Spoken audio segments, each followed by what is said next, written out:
Old-fashioned apple pie.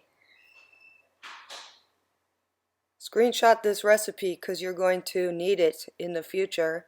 It's a great base for using other fruit stuffings as well. You don't have to just use apples with this one. Pears work nicely too. Preheat your oven to 350 degrees Fahrenheit. Peel, core, and slice. I like my apple slices to be evenly done. As you see, the recipe called for golden delicious apples, but I ran out of apples, so I had to use a gala in place of the fourth golden delicious.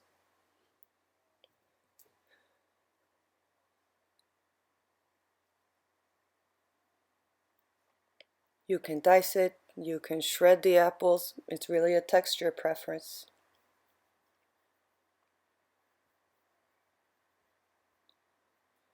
I'm adding the sugar, but I'm not putting the full cup in. It actually makes a very sweet pie. Not too sweet, but you know, southern sweet. I've tried making this gluten-free and somehow the crust never comes out right. If you ever get the chance to make it gluten-free, I want to hear about it in the comments.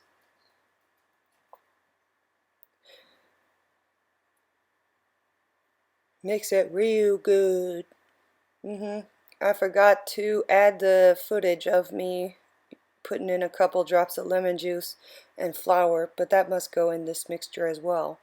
Make sure the apples are evenly coated with the sugar and cinnamon mixture, and a very little bit of salt will bring out the flavor of your apples and cinnamon, as well as suck out the juices and make a nice stuffing. Set that aside so that these ingredients can mixture, melt, and thicken. And in the meantime, we're going to start on the crust.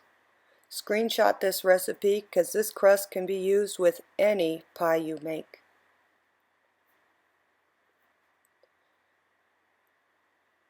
Half of this makes one pie crust.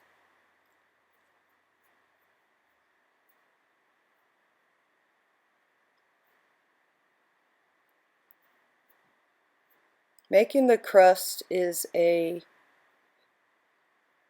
fine process, I suppose.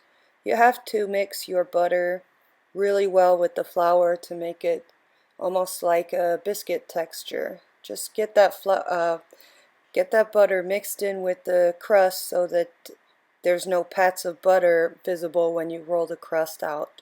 I'm using a whisk because it makes the process go a lot quicker and it does a real good job of breaking up the butter.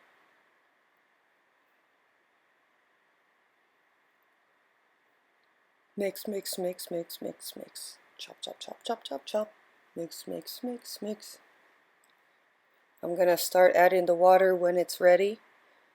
I'll show you just how well mixed this has to be before you add the water. This is the most you're going to be handling the crust, by the way.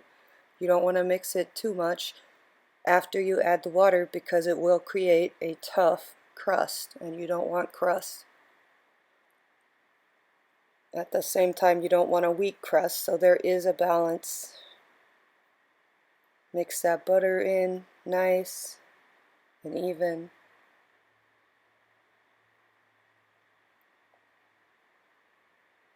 See? Perfect. Now it's time to add the water. Add it 3 tablespoons at a time. Mix it. Well, if you're doing 2 crusts, you're going to need the full 6, so I just went ahead and added all 6 at once.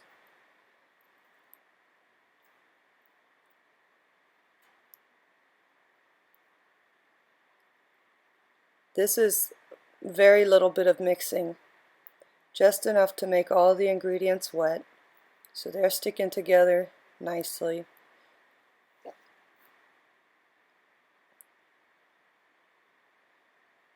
I think I mixed this only for about half a minute. Once everything starts sticking together, you can put your hands in there Mash it only a couple times so it's not like a full knead for like you would with bread dough, and separate it. I like to use the larger ball for the bottom of the pie crust. That way it doesn't get weak. When you cut it later on, you want it good and thick, but not so thick that half of it's raw inside of the crust.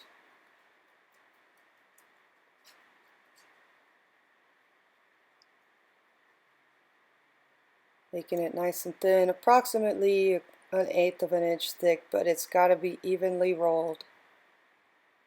Now I think it's big enough to fit it into the crust, or into the pan, but my edges don't come all the way up like I wish, so I'm going to have to borrow from bits of the crust and press it in.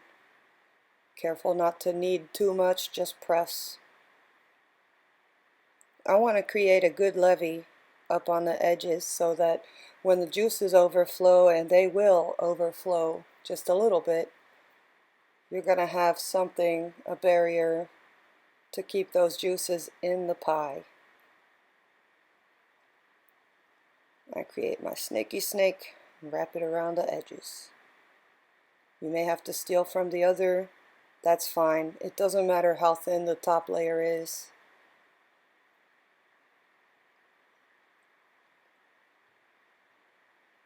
There we go.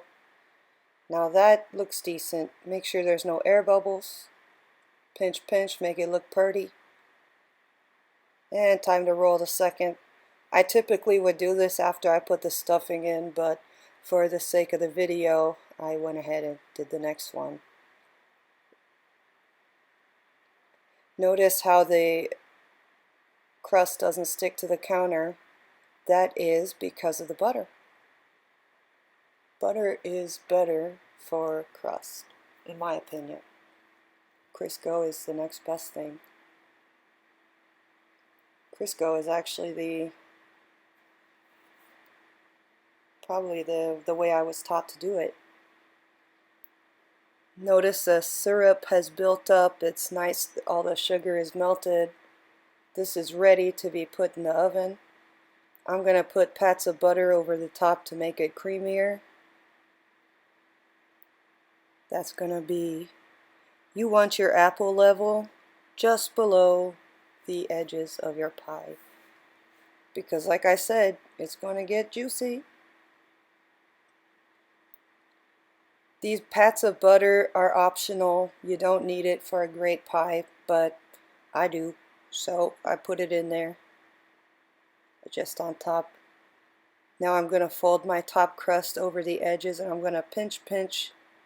I don't want any holes in between these crust layers.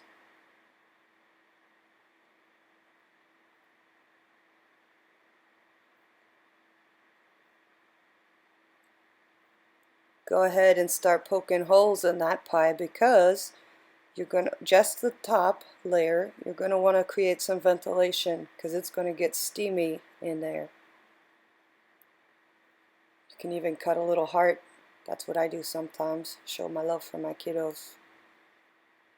Voila, apple pie. You can leave it like this, bake it like this, or if you're like me, you might want to crispen it up a little with some egg white or egg yolk, or both. Just mix it up, and then use some kind of a paintbrush, kitchen paintbrush, to do a very thin layer over the top of your crust, and then follow it with some cinnamon sugar. I accidentally poured too heavy to start, so I made a brown spot, but that's fine. This is decorative, and I like the little crunch that the crystals give to the pie. Put that puppy in the oven and bake it for an hour and see where you're at. This is what my pie looked like after an hour. It looks good, but I don't think it's done. I'm going to put it in for 10 more minutes. The reason the next clip says 20 minutes is because I had to actually put it in twice. So my pie baked for approximately an hour and 20 minutes. And I don't know if it's still done. It could be, but I'm going to pop it in for another 5 to 10. Like I said, doneness is really a personal preference thing. When you're baking, a lot of how your stuff comes out is a personal preference thing. I'd say in about 5 to 10 more minutes this is going to be perfect, and then I'm going to let it cool for an hour or two so that it's room temperature. Maybe stick it in my window for old time's sake. Hope you enjoyed this video. Let me know how your pie turns out.